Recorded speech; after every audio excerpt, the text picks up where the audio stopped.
I wasn't going to let people write me off because I didn't have a degree.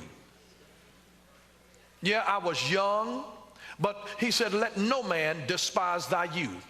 Don't let them write you off and act like you don't have something meaningful to contribute. You know me, and I want you to tell them about me. And I would be oftentimes the youngest person in the audience, going there to speak, but I was never intimidated because I had been with God.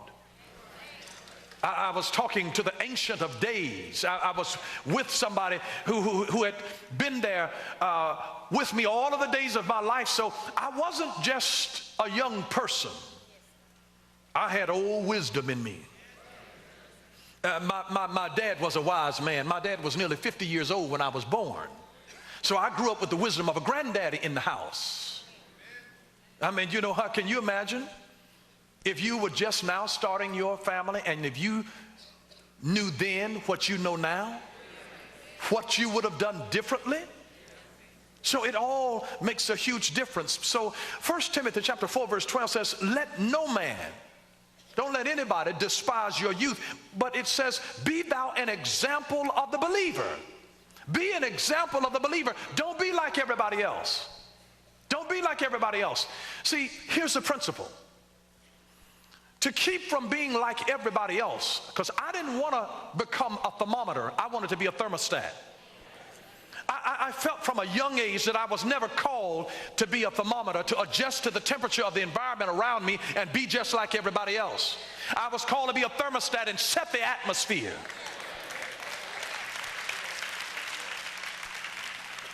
And here's the thing is that I talked with recently a medical doctor who does scuba diving and goes in great depths. And I told him, I said, I tried that one time and I felt my head was about to explode. And you know what? He gave me a very key, a strong key. He said to keep that pressure from coming in and bursting your eardrums. He said the farther down you go, the greater pound per inch that you will experience, the deeper that you go, the greater the pressure will be. And he told me this.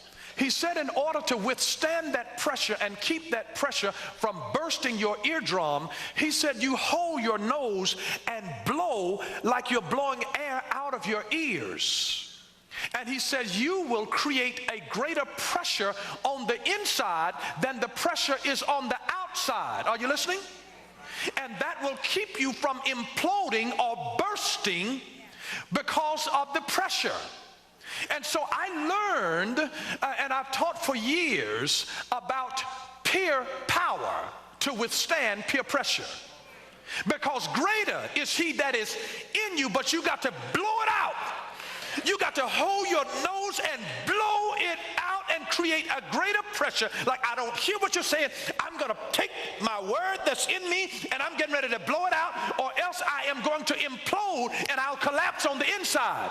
So if I'm going to withstand the pressure of the world around me that is saying, listen, use foul language, be disrespectful to your parents, use drugs, have sex outside of marriage.